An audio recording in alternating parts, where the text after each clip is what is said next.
Ready சொல்டா. 10ல 10 போனா 0, 11ல 10 போனா 1,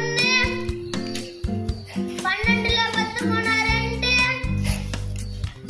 13ல 10 போனா 3, 14ல 10 போனா 14. எத்தனை? நல்லா சொல்லு. மொத்தமா சொல்டா.